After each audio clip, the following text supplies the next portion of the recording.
Well, we have a lot of new content, so there's 9 new civilizations and all sorts of new buildings and units, but we really like to emphasize the new game systems that have gone in. So the biggest one of those is probably religion.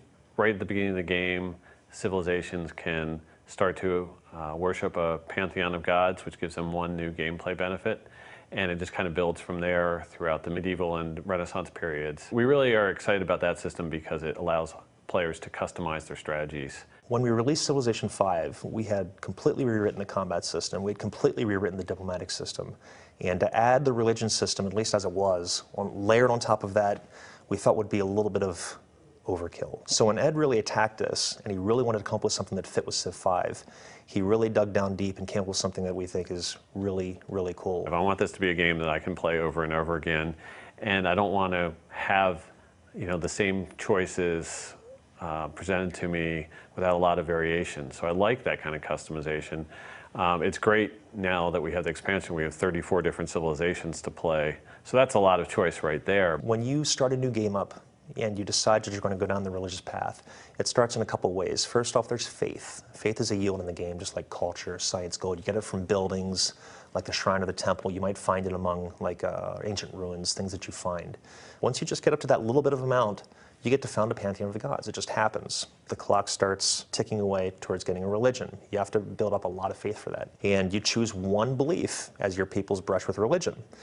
All of your cities automatically get the pantheon after that. It doesn't spread beyond your borders. It only starts spreading once you actually kind of elevate it to a full religion. How you get there is with a great prophet. You have a chance to spawn him every turn, but eventually you will get him, and when you do, you can actually use him to found a religion. After you've established your first religion, if you manage to keep building up faith, you can have your great prophet do a holy site, which is going to generate faith, kind of like a landmark will for your great artists. Oh, there's one other thing too. I mentioned missionaries earlier. You can actually spend faith to build missionaries that will help you to spread your religion faster.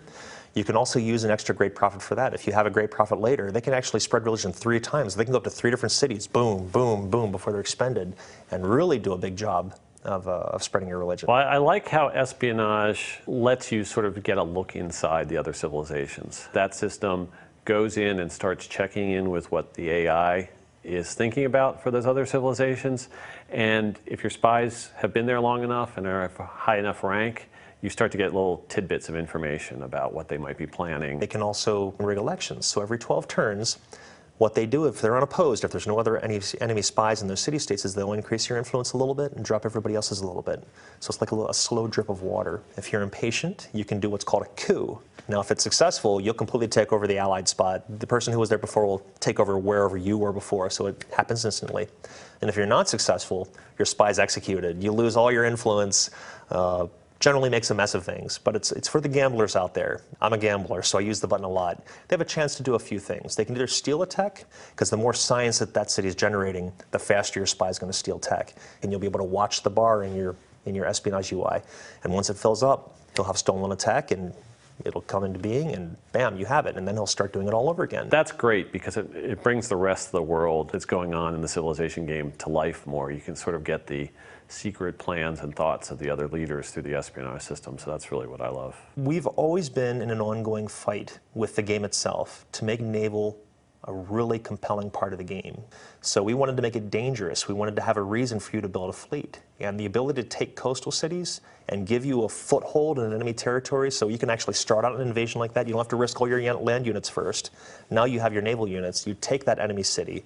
You now have a foothold to land all of your other stuff up behind it and move forward. And one area we definitely found some weaknesses, it was the AI's ability to gather up an army, get that army across the seas. So we made it so that the embarked units can now stack with the naval units. And now a naval invasion just doesn't take as much space on the map. We've also tried to fill in some holes in terms of nothing between the trireme and the caravel. So we added the galleass, which is a ranged Renaissance era ship, and that's actually the first ship that gets a ranged attack capability. It's kind of really nice when you get to that one. But I've done a lot of work on the AI it takes to actually gather these fleets together, how they're grouped, how they're sent out. And he's made it efficient by probably over 100%. So they're doing it twice as fast as they were before. The way that they're grouping their fleets together is working much better than it has before. But that kind of AI work, the stray great generals that everybody would notice that the AI had one out in the open, easy to capture, a lot of those things we're really trying to squash to make the whole experience even better.